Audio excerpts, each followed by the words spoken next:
여러분은 하나님의 상속자 맞습니까? 그럼 부족한 게 없잖아요. 그죠? 예.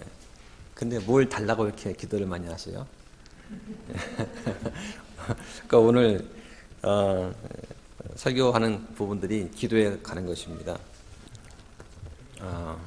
골로새서 4장 2절부터 6절까지입니다. 항상 기도하고 기도 중에 감사를 드리며 깨어 있으라. 아울러 또한 우리를 위해 기도하되 하나님께서 말할 수 있는 문을 우리에게 열어주사 우리가 그리스도의 신비를 말할 수 있도록 기도하라. 내가 또한 그것을 위해 결박되었나니 이것은 내가 마땅히 말해야 할 방식대로 말하여 그것을 드러내려 함이라. 밖에 있는 자들을 향해서는 시간을 되찾으며 지혜롭게 걸으라. 너희 말을 소금으로 간 맞추어 항상 은혜롭게 하라. 그리하면 너희가 각 사람에게 어떻게 대답해야 할지 알게 되리라. 잠깐 기도하겠습니다. 아버지 감사합니다. 이렇게 좋은 날을 주시고 아버지께 예배할 수 있는 시간과 장소를 허락해 주심을 감사드립니다.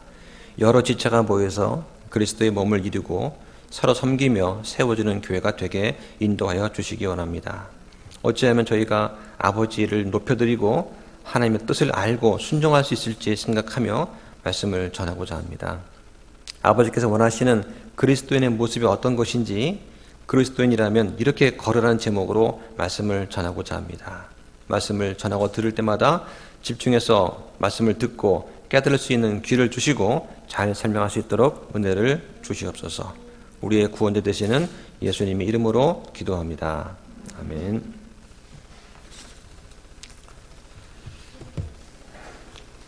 우리 화평침례교회는 한 7개월 전에 5명의 운영위원들이 우리 이경미 자매님 사업장에 모여서 교회를 준비를 하면서 시작이 되었습니다. 그러니까 아무것도 없이 빈손으로 시작을 했어요. 그 당시에 이승기 형제님의 이런 헌신이 없었으면 교회가 세워지기가 어려웠습니다. 또 교회에 설교자가 없으면 교회가 안 되니까 또 저에게 설교를 부탁했습니다. 그 당시 제 마음속에 있던 한 가지 질문은 과연 이분들이 질서 있게 교회를 할 수 있을까 하는 것이었습니다. 그래서 이 지역교회의 많은 목회자들이 저한테 한 번씩 전화를 다 해주셔가지고 대구에 신약교회를 세우지 않겠냐 이런 말로 이제 권면을 많이 했어요. 많은 분들이 이 공의와 사랑을 혼동을 합니다. 특히 교회를 오래 다닌 분일수록 그런 경향이 있어요. 모든 것을 사랑으로 품어야 된다 그런 말을 합니다. 과연 그럴까요? 공의가 무엇입니까? 하나님이 미워하시는 것, 옳지 않은 것은 틀렸다고 말하는 게 공의입니다. 그리고 그 사람이 자신의 잘못을 자백하고 용서를 구할 때 조건 달지 않고 받아주고 용서해 주는 것, 이게 사랑입니다. 문제는 회개입니다. 회개를 하면 하나님은 누구든지 용서 받아주십니다. 예외가 없습니다. 회개가 먼저지 무턱대고 잘못을 받아주고 덮어주고 하는 것은 결코 사랑이 아닙니다. 공의보다 사랑 강조하면 교회가 어려워집니다. 저는 그것을 많은 경험을 했어요. 그래서 이제 한 20명밖에 안 되는데 성도가 늘어서 200명이 되면 이거 어떡할까 고민이 됩니다. 근데 저는 여러분들이 두렵습니다만 하나님이 더 두렵습니다. 하나님께서 저를 불러주셨기 때문입니다. 제가 여기 오고 싶어서 온 건 아니에요. 다만 제가 하는 것이 하나님을 기쁘게 해드리고 하나님을 높여드린 것이고 성도들을 돕고 세운다고 생각했기 때문에 저는 여기에 와 있습니다. 그래서 어떤 분이 왜 자꾸 사랑침례교회를 언급하느냐, 그 정모쌤한테 잘 보이려고 그러는 거 아니냐라고 물었어요. 답변을 드리겠습니다. 2가지 이유가 있습니다. 하나는 나중에 우리 교회에서 신학원을 하실 분들이 있을 겁니다. 그분들을 위한 통로를 마련하기 위한 거예요. 사랑침례교회 신학원은 교육 내용이나 질적인 면에서 우리나라 최고의 신학원이라고 생각합니다. 그 사랑침례교회는 집사나 지역 인도자나 찬양하는 인도하는 분들 전부 다 신학원 나왔어요. 그러니까 신앙은 정도 나와야 다른 성도들이 존경을 할 거 아니냐 이런 얘기죠. 그래서 우리도 다음 세대를 위해서 좋은 그 설교자가 나와야 되겠다. 그런 차원에서 사랑침례교회를 제가 언급을 하고요. 또 한 가지는 우리보다 앞서간 선배 교회다. 그러니까 우리가 겪고 있는 이런 시행착오들을 다 겪은 교회입니다. 그러니까 이럴 때 어떻게 해야 되지? 자문을 구할 수 있는 좋은 교회예요. 그리고 이제 저한테 멘토 역할을 해주시는 지역교회 목회자님들 전부 다 사랑침례교회 출신입니다. 현재 우리만의 교회 철학과 우리만의 문화가 없잖아요. 예, 그 무슨 기준이 있고 모델이 있어야 되지 않겠냐 그런 생각이 듭니다. 그런 차원에서 이미 검증이 된 우리 사랑침례교회를 우리가 모델로 삼아서 한다. 뭐 이렇게 이해하시면 됩니다. 제가 사랑침례교회에서 파송된 목회자가 아니에요. 그러니까 여러분들이 원해서 된 거기 때문에 사랑침례교회를 제가 언급하는 이유는 그 두 가지 이유다. 이렇게 생각하시면 됩니다. 그래서 우리는 대구 지역에 바른 신약교회를 하려고 모였습니다. 축도 안 합니다. 비성경적인 사도신경, 주기도문 안 합니다. 기복신앙 거부합니다. 주의 만찬과 침례의 두 규례만 지킵니다. 올바른 성경, 킹제임스 성경을 알리고 복음을 전하고 구원받은 사람들을 가르치고 권면하려고 하는 것이 우리 교회의 목적입니다. 우리는 성경을 있는 그대로 믿는 바이블 빌리버예요. 그 일들을 하다가 주님 오시면 기쁜 겁니다. 그래서 우리 교회 운영과 성도의 교제는 품위 있고 질서 있게 해야 됩니다. 세상의 모임과는 달라야 됩니다. 그게 거룩한 겁니다. 그래서 먼저 저부터 회개하는 마음으로 하겠습니다. 같이 동참하면 좋겠습니다. 지난주 설교를 요약해 드리겠습니다. 바울이 고로새 교인들한테 모든 일을 두려워하는 가운데 죽게 하라고 말을 했습니다. 그래서 상속 유업의 보상이 주어진다고 말을 합니다. 하나님을 두려워한다는 말은 하나님이 미워하시는 것을 나도 미워하는 것입니다. 하나님이 기뻐하시는 것을 나도 좋아서 행하는 것입니다. 이게 두려워하는 거예요. 이 상은 전적으로 은혜로 인한 것입니다. 내 행위로 받는 것이 아니죠. 또 이 상을 주실 분은 바로 그리스도이십니다. 우리는 누구나 일을 맡게 되어 있습니다. 가정에서 일이 있고 교회에서 일이 있고 사회와 직장에서 할 일이 있습니다. 성경은 성도들이 맡은 일을 감당할 때 어떻게 해야 하는 것인지 말해주고 있습니다. 먼저 하나님을 두려워하면서 단일한 마음으로 해야 됩니다. 두 마음을 품지 않고 하는 것입니다. 이거 하다가 수틀리면 말지 뭐 이러한 것이 아니고 오로지 한 가지 마음만 품고 하는 것입니다. 누가 시켜서 하는 것이 아니라 기쁜 마음으로 해야 됩니다. 그래서 마음을 다해 죽게 하듯 해야 되는 것입니다. 죽게 하듯 한다는 그 말은 주님 앞에서 우리가 말과 행동을 가려서 하는 것을 말합니다. 그 하나님 앞에서라는 말을 코람데오라고 하죠. 사람은 외모로 판단하기 때문에 속일 수가 있어요. 그러나 마음의 중심을 보시는 하나님을 속일 수가 없습니다. 주인이나 윗사람은 종이나 아랫사람한테 정당하고 공정하게 해야 됩니다. 그래서 그리스도인 형제라고 해서 자매라고 해서 주종의 관계를 폐지하는 것은 불가능한 일이었습니다. 그래서 그 당시에는 주인이 종에게 정당하고 공정하게 대우를 함으로써 상전이나 종이나 다 같이 그리스도를 주인으로 모시고 사는 동등한 존재다 하는 그런 사실을 명심하면 실질적인 노예 제도가 폐지될 수 있다. 그런 말씀을 드렸습니다. 성도들의 모든 행위는 그리스도의 심판석에서 판단이 됩니다. 지난 시간에 성경에 나오는 5가지 심판에 대해서 말씀을 드렸습니다. 그리스도의 심판석이 뭐냐, 또 심판석에서 성도들이 받게 되는 보상이 무엇이냐 하는 것에 대해서도 설명을 드렸습니다. 오늘은 골로새서 강의 15번째 시간입니다. 제목은 그리스도인이라면 이렇게 걸으라입니다. 성경에서 걸으라 하는 말은 행하라는 뜻입니다. 골로새서 1장에 보면은 그리스도의 신성과 충만하심, 우월성을 말하고 있습니다. 그리스도께서는 모든 것에 으뜸이 되신다고 하는 겁니다.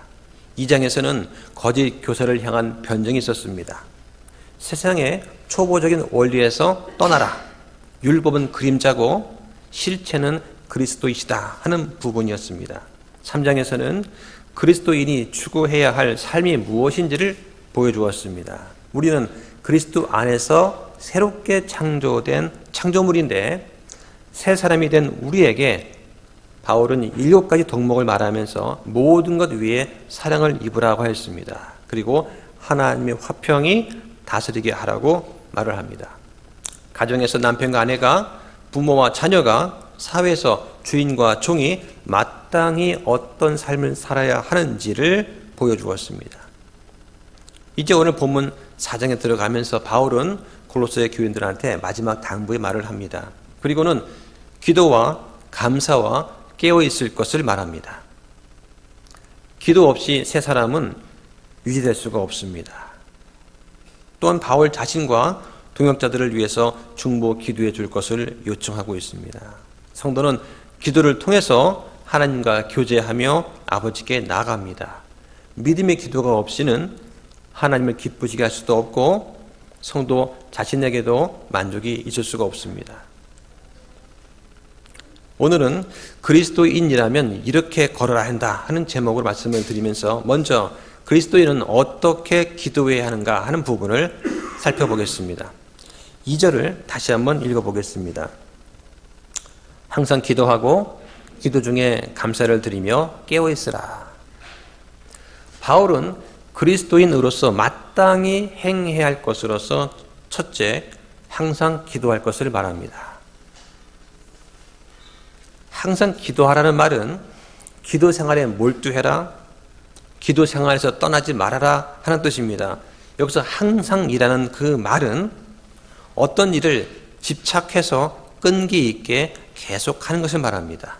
원래 이 말은 옛날 전투를 할 때 산성을 둘러싸고 포위 공격을 하면서 집요하게 그 성이 무너질 때까지 공격하는 그것을 말하는 것이었습니다.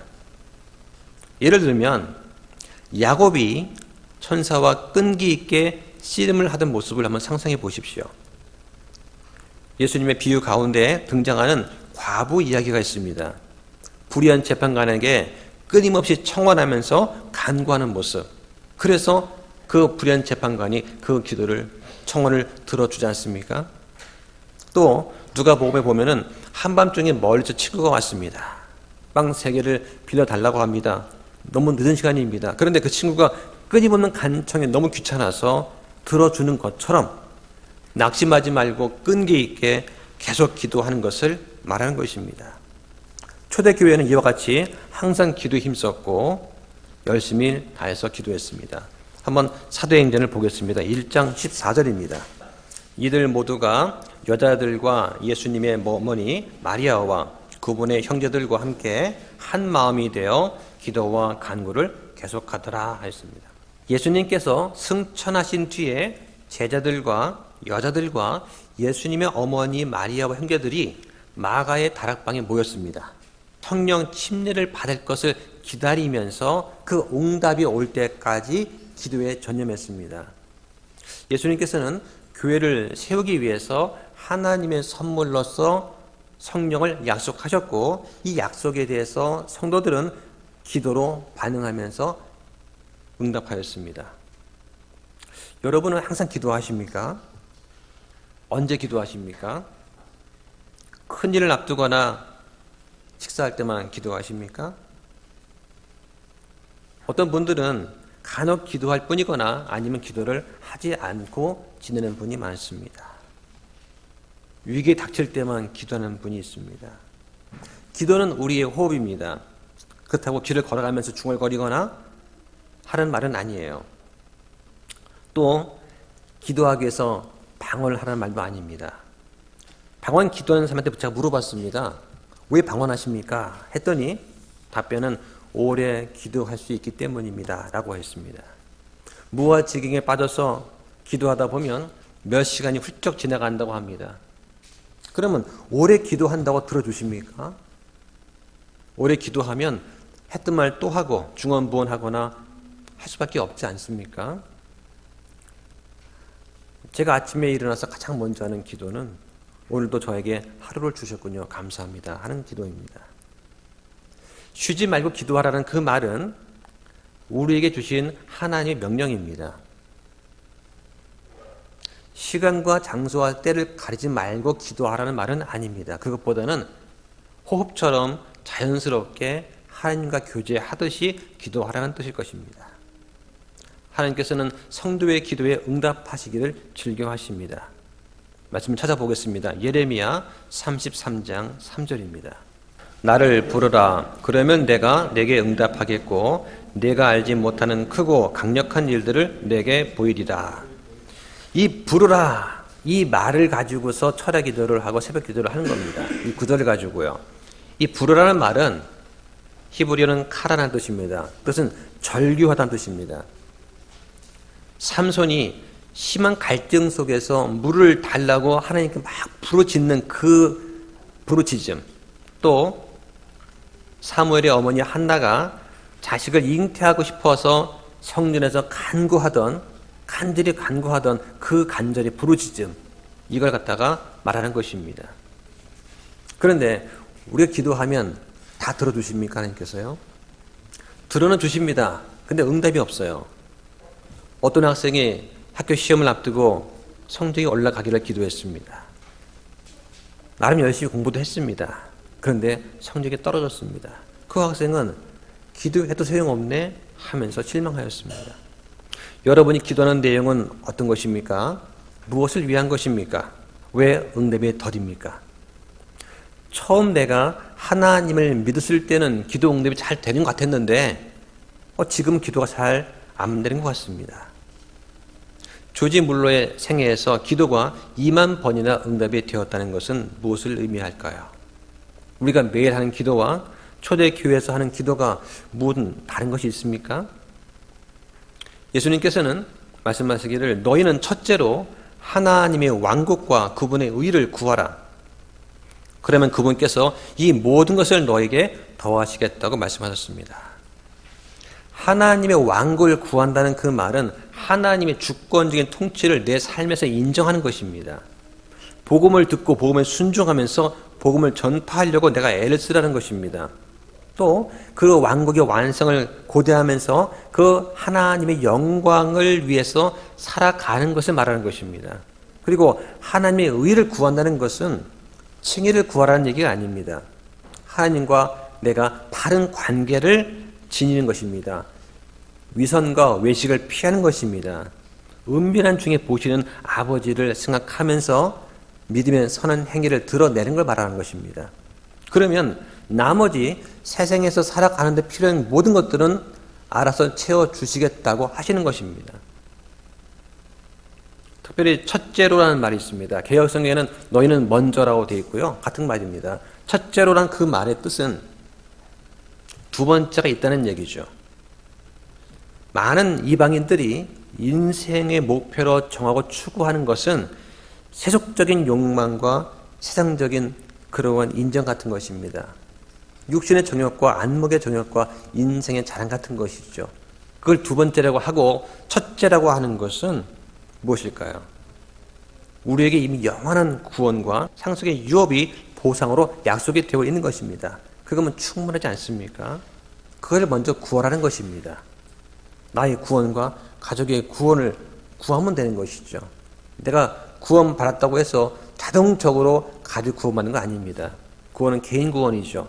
내가 믿고 구원 받았으면 가족도 믿도록 내가 도와주는 것이지 자동으로 구원받는 게 아닙니다.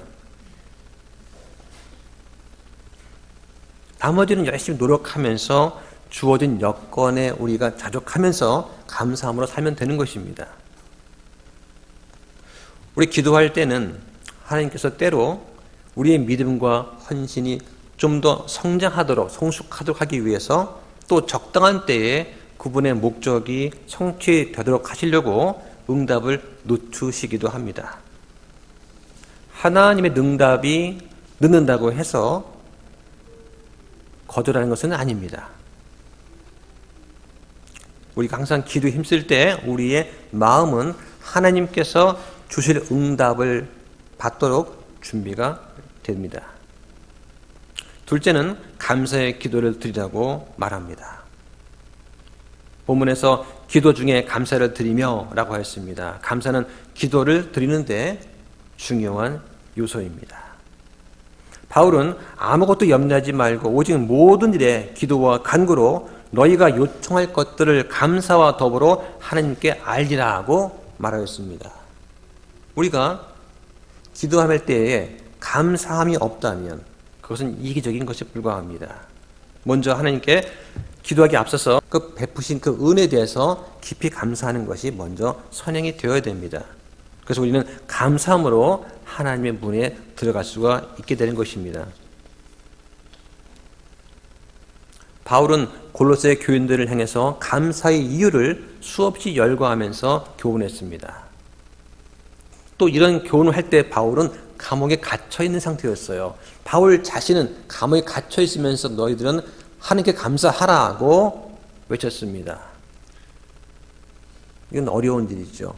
내 자신은 수족에 묶인 채 갇혀 있는데 감사하라고 말합니다. 정말 자신이 어렵고 힘든 상황에 처해 있을 때 하나님은 정말 은혜로우시다라고 말할 수 있는 사람이 과연 얼마나 되겠습니까? 셋째는 깨어있으라고 말합니다. 기도 중에 깨어있으라 하는 말은 예수님께서 겟세마네 동산에서 졸고 있던 제자한테 하신 말씀입니다. 우리가 기도하는 이유는 응답받기 위해서 하는 것입니다. 응답받기 위한 기도는 깨어서 기도해야 되는 것입니다. 그래서 깨어 기도하라 이 말은 성경에서 자주 사용이 되었습니다. 영어로는 watch and pray입니다. watch라는 말은 깨어란 말입니다. 그래서 예수님께서도 깨어 기도해라, 시험에 빠지지 않게 깨어 기도하라고 말씀하셨습니다. 그리고 바울도 기도 중에 깨어 있으라고 말합니다. 기도 중에 중언부언하고 무식 가운데서 방언하는 것은 깨어서 기도하는 것이 아닙니다. 골로새서 4장 3절을 한번 같이 읽어보겠습니다. 아울러 또한 우리를 위해 기도하되 하나님께서 말할 수 있는 문을 우리에게 열어주사 우리가 그리스도의 신비를 말할 수 있도록 기도하라. 내가 또한 그것을 위해 결박되었나니 라고 하였습니다. 바울은 3절에서 우리를 위해서 기도하라고 말합니다. 우리 기도는 너무나 애매하고 일반적일 때가 많습니다. 주님, 교회 사역을 도와주옵소서. 이렇게 기도하기보다는 구체적으로 우리가 기도할 필요가 있습니다. 이 일을 하는데 우리가 얼마의 재정이 필요합니다. 우리 교회 간판이 필요합니다. 우리 교회 간판상 뒤가 너무 허전합니다. 주방에 산만해서 예배 집중이 안 됩니다. 하고 구체적 기도하는 게 낫습니다. 아마 많은 분들이 그렇게 기도했기 때문에 이렇게 교회 간판이 세워지게 되고 주방과 예배실 사이 칸막이가 세워지고 강대상 뒤쪽이 아름답게 꾸며졌을 것입니다. 여러분은 우리 교회 회원으로서 설교자를 위해서 기도함으로 말씀 선포를 도와줄 수 있습니다. 여러분이 저를 위해서 할 수 있는 가장 큰 일은 기도하는 것입니다. 말씀을 잘 준비하고 연구하고 말씀에 대한 깊은 묵상과 통찰력을 가지도록 기도해 주시기 바랍니다. 선포되는 말씀으로 교회가 성장하고 그리스도가 높임을 받도록 기도해 주시기 바랍니다. 우리 교회 권면을 잘할 수 있는 좋은 리더를 세워달라고 기도하십시오. 교회가 한 소망과 한 믿음으로 질서 있게 운영될 수 있도록 기도해 주시기 바랍니다. 기도의 목적은 사람의 뜻이 하늘에서 이루어지는 것이 아니라 하나님의 뜻이 이 땅에서 이루어지게 하는 것입니다. 예수님께서는 기도를 가르치면서 아버지의 뜻이 하늘에서와 같이 땅에서도 이루어지게 하옵소서라고 기도할 것을 말씀하셨습니다. 따라서 기도는 우리가 원하는 것을 하나님께서 행하시고 하나님이 주셔야 됩니다 라고 아뢰는 것이 아니라 하나님께서 자신의 뜻에 따라서 행하시고 우리에게 주시기를 원하시는 그것을 하나님께 구하는 것입니다. 요한일서 5장 14절 15절 한번 읽어보겠습니다. 그분 안에서 우리가 가진 확신은 이것이니 곧 우리가 그분의 뜻대로 무엇이든 구하면 그분께서 우리 말을 들으신다는 것이다.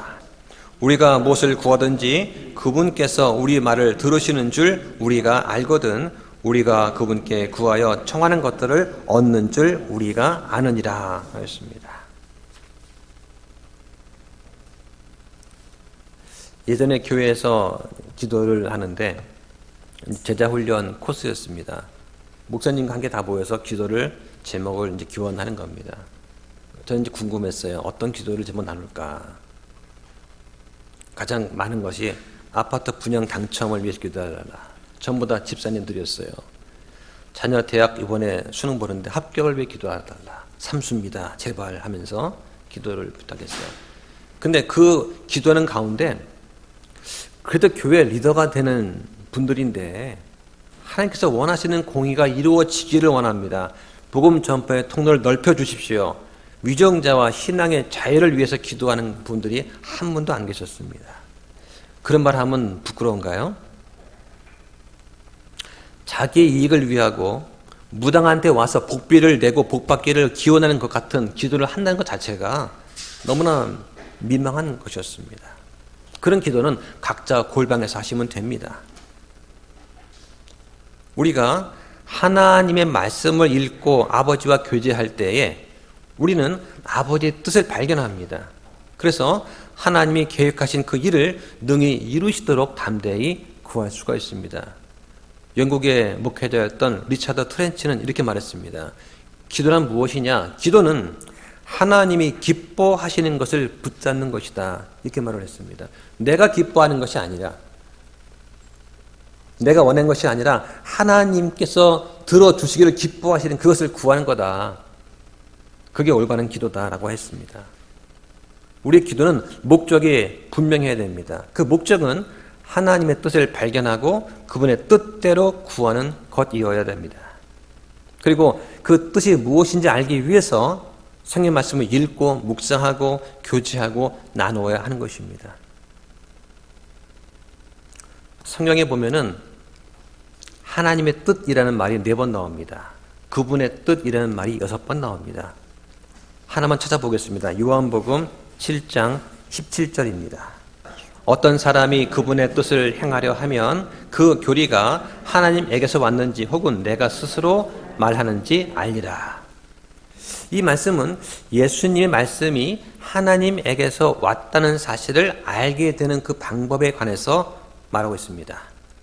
그분의 뜻을 행하려고 하는 자는 그 말씀이 하나님의 것인 줄 알게 된다고 하였습니다.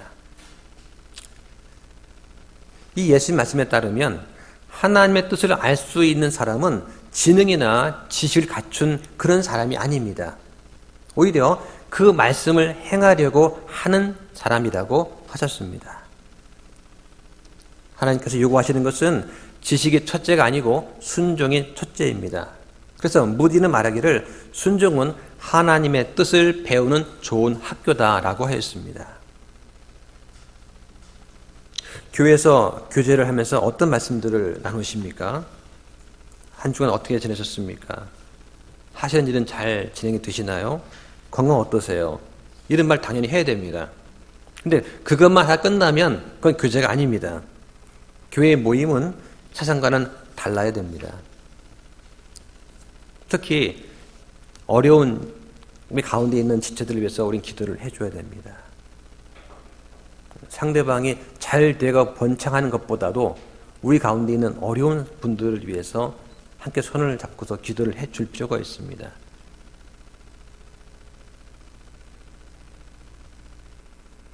여러 말보다도 따뜻하게 손 한번 잡아주는 것이 더 큰 사랑일 수가 있습니다. 교회 여러 가지 일을 놓고 함께 기도해야 됩니다. 이게 성도의 교제가 되어야 됩니다. 그리고 성도의 교제는 반드시 기도로 시작해서 기도로 끝나야 됩니다. 그러지 않으면 세상적인 교제의 모임처럼 흘러갈 수밖에 없습니다. 3절을 한번 다시 보겠습니다. 골로새서 4장 3절 말씀을 다시 한번 읽겠습니다. 제가 읽겠습니다. 아울러 또한 우리를 위해 기도하되 하나님께서 말할 수 있는 문을 우리에게 열어주사 우리가 그리스도의 신비를 말할 수 있도록 기도하라. 내가 또한 그것을 위해 결박되었나니 하였습니다. 여기서 말할 수 있는 문이라고 하는 것은 말씀을 전파할 수 있는 문을 말합니다.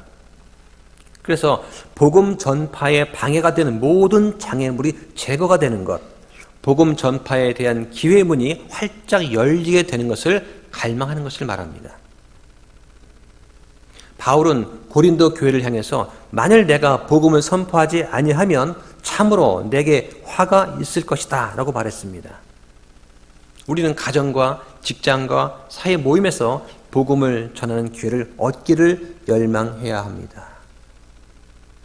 그런데 사회 모임 가지면서 어떻습니까? 내가 그리스도인이라는 것이 밝혀질까 봐 두려워하진 않습니까?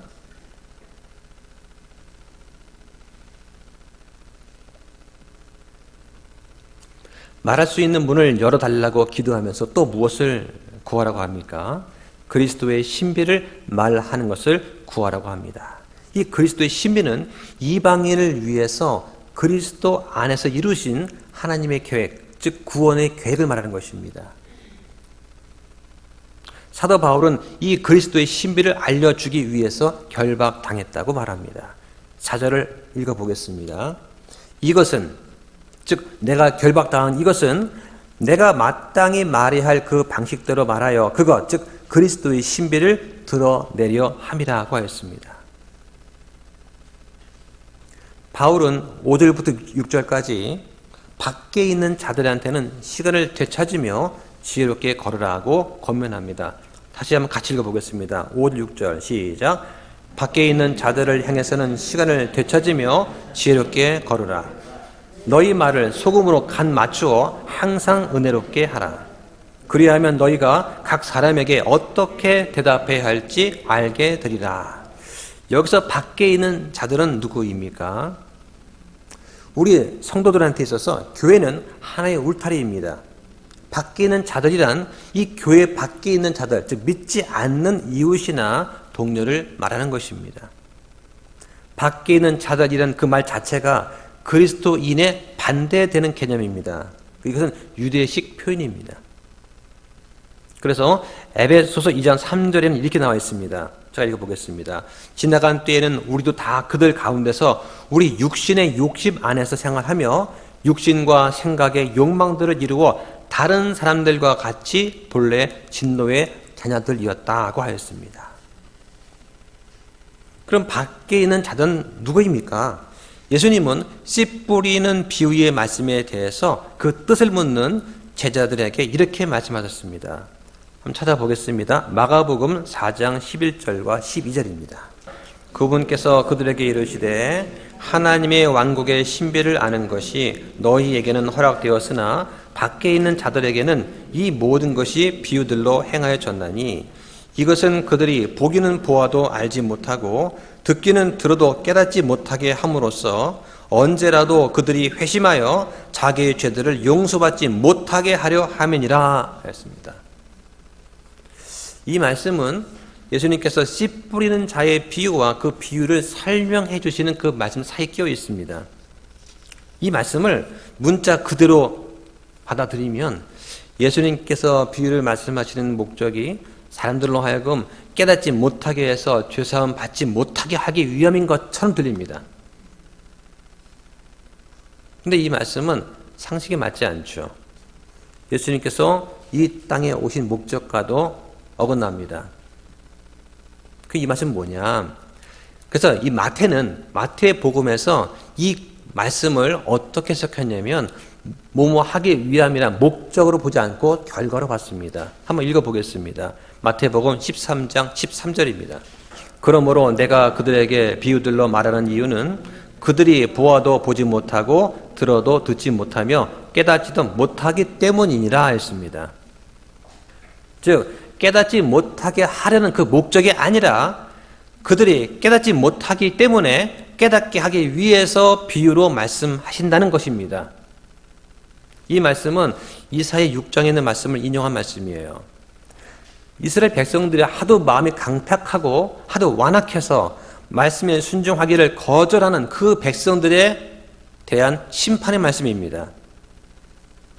그래서 마태는 이 이사야서의 말씀을 인용하면서 백성이 듣기는 들어도 깨닫지 못하고 보기는 보아도 알지 못하는 이유는 백성들의 마음이 완악해져서 그 귀는 듣기에 둔하고 눈은 감았기 때문이라고 설명한 것입니다.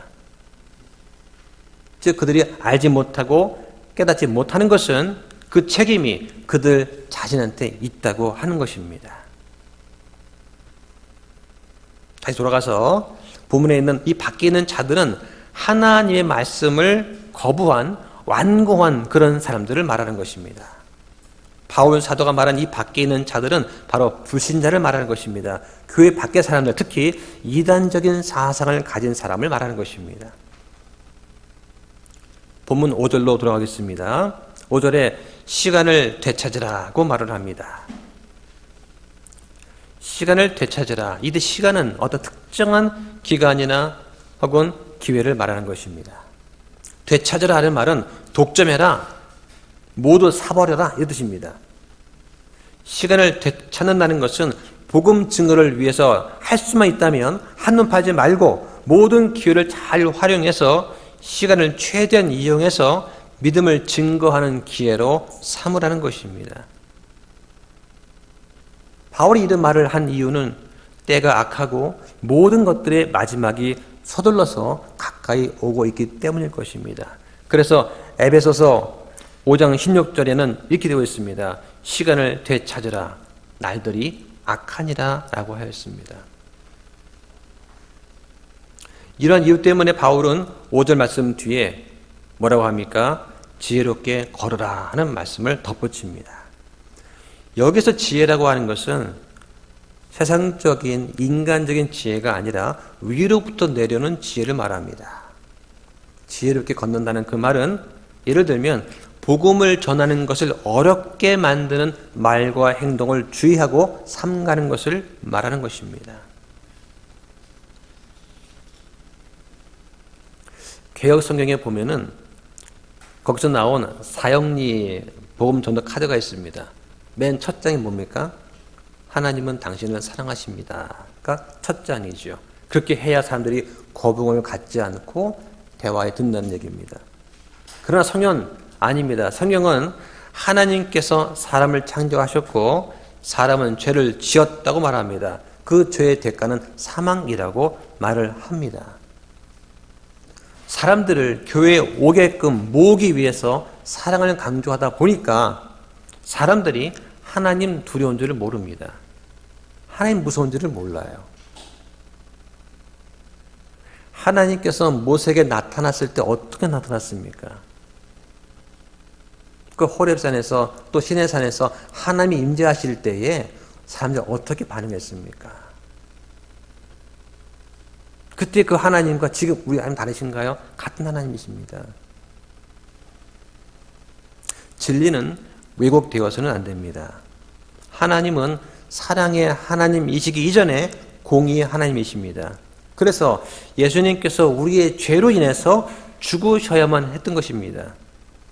우리를 자녀 삼기 위해서는 하나님께서 죄의 대가를 먼저 치러 주셔야만 했습니다. 그래서 우리가 그 하나님의 공의의 하나님께서 죄의 대가를 치러 주셨기 때문에 우리가 사랑 안에 들어올 수 있는 것입니다.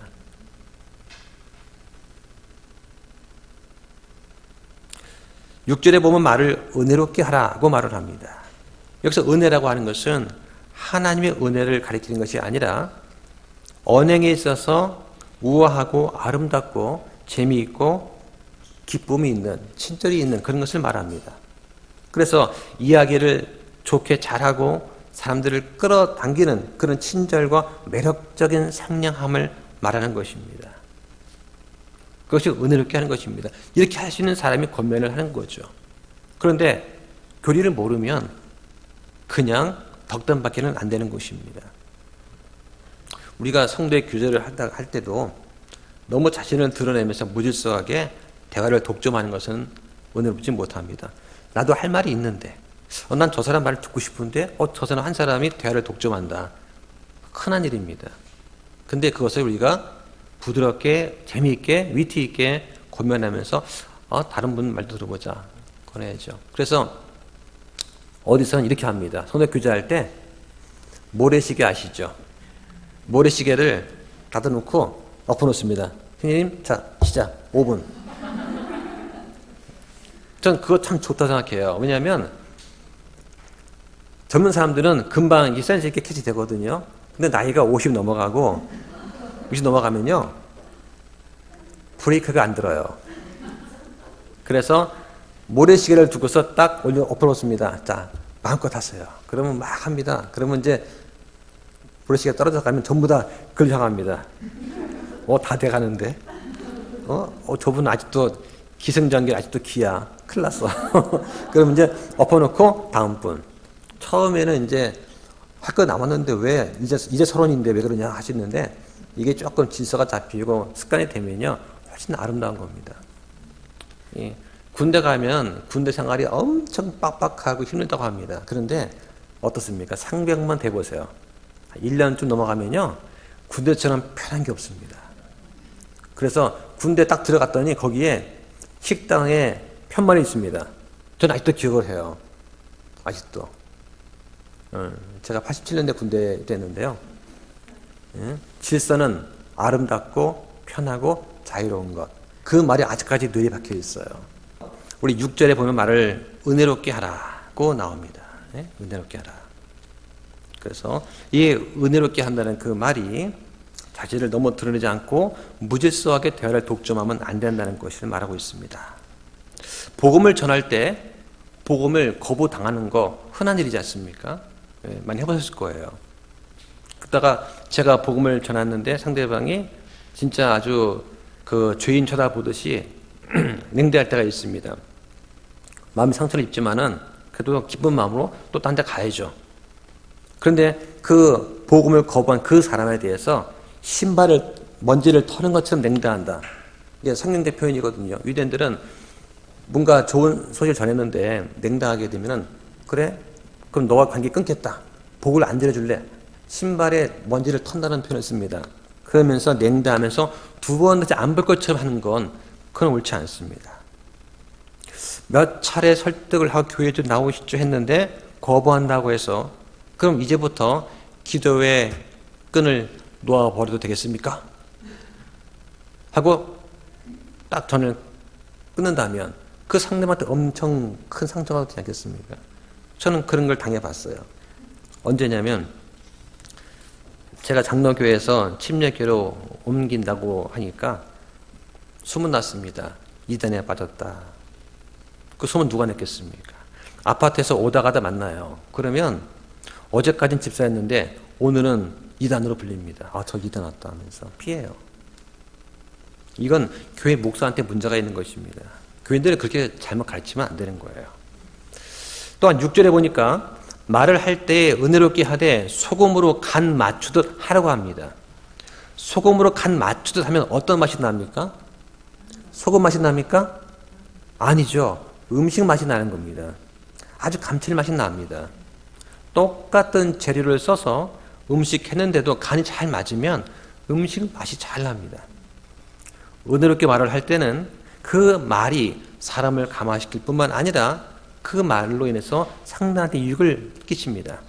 소금은 부패를 방지하고 맛을 내는 원료입니다. 그래서 소금이 골고루 잘 쳐지면 음식이 상하지 않고 맛이 나는 거죠. 그래서 은혜롭게 소금으로 간 맞추듯 말하면 그 말은 순수해서 다른 사람의 마음을 경건하게 만들어줍니다.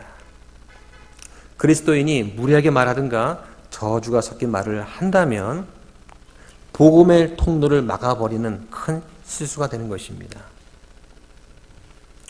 결론 말씀을 드리겠습니다. 오늘 본문에서 바울이 성도한테 권면한 말씀 첫 번째는 항상 기도하되 감사하며 깨어있으라고 하였습니다. 하나님의 뜻을 알고 순종하면서 그 뜻이 이루어지게 끈질기게 기도를 해야 됩니다. 내 뜻이 아니라 하나님 아버지께서 기뻐하시는 뜻이 이루어지도록 기도를 해야 됩니다. 다다음 주에 우리가 기도회를 한번 해보려고 합니다. 그리고 이루어 주실 것으로 믿고 감사함으로 기도해야 됩니다. 또 시험에 빠지지 않게 깨어 있어야만 됩니다.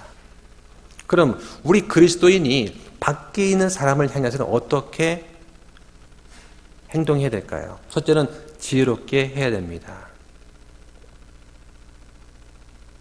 그래서 그들과의 피치 못할 교제가 발생했을 때는 유혹에 빠지지 않도록 조심해야 됩니다. 둘째는 시간을 되찾아야 됩니다. 즉 세월을 아껴야 됩니다. 때를 얻든지 못 얻든지 전도해야 됩니다. 그리고 이 선을 행할 수 있는 모든 기여 여건을 활용해서 전파에 잘 선용해야 됩니다. 그러면 자신을 향한, 나를 향한 성도의 생활은 어떠해야 되느냐? 첫째는 은혜롭게 살도록 힘써야 됩니다. 사람의 마음에 있는 것들은 밖으로 나오기 마련입니다. 선한 생각을 품으면 선한 일을 하게 되고 악한 생각을 품으면 악한 말과 행동이 드러나기 마련입니다. 따라서 성도의 마음은 하나님께서 주시는 은혜로 늘 충만해야 됩니다. 내 안에 하나님의 은혜와 감사가 충만히 있어야 그런 감사하는 말과 행동이 나올 수가 있는 것이죠. 둘째는 소금으로 간 맞추듯 말해야 합니다. 그렇게 하면 6절에 너희가 각 사람에게 어떻게 대답해야 할지 알게 되리라고 말합니다. 말씀 한번 찾아보겠습니다. 베드로전서 3장 15절입니다. 오히려 너희 마음속에서 주 하나님을 거룩히 구별하고 너희 안에 있는 소망에 관한 이유를 너희에게 묻는 모든 사람에게 온유함과 두려움으로 대답할 것을 항상 예비하며 라고 했습니다. 지혜로운 성도는 반대자들과 질문자들한테 항상 대답할 수 있는 준비를 할 필요가 있습니다. 어떻게 준비할 수 있을까요? 첫 번째는 진리를 배움으로써 준비할 수 있습니다. 예수님께서는 12제자를 택해서 전도를 내보내실 때 나가서 할 일을 가르쳐 주셨습니다. 하나님의 일을 하는 사람은 먼저 하나님의 말씀을 듣고 믿어야 됩니다. 따라서 성경의 진리를 배우지 않고서는 온전하게 할 수가 없습니다. 두 번째는 경험을 통해서 준비해야 됩니다. 6절에서 바울은 그리하면 각 사람한테 어떻게 대답해야 할지 알게 되리라고 하였습니다. 이것은 지혜롭게 해서 세월을 아끼고 말을 은혜롭게 소금을 간 맞추듯 하는 사람이 받는 축복입니다. 그런 사람들은 반대자나 질문자한테 대답할 것이 벌써 그 마음의 준비가 되어 있습니다. 같은 말이라도 표현이 부드러우면 타인을 설득하고 이해시키기가 쉽습니다. 요즘같이 언어 문화가 격해진 때에 우리는 말과 행동을 온유하고 은혜롭게 할 필요가 있습니다. 그렇게 해서 세상을 좀 더 순화시키는 것이 그리스도인의 역할입니다. 우리의 말과 행동은 일치해야 됩니다. 인격과 행동과 대화는 항상 함께 가는 것입니다. 위선과 내숭은 금방 드러납니다. 우리도 그리스도인답게 걸어가면서 그리스도인의 증인이 되시기를 축원합니다. 기도하고 마치겠습니다.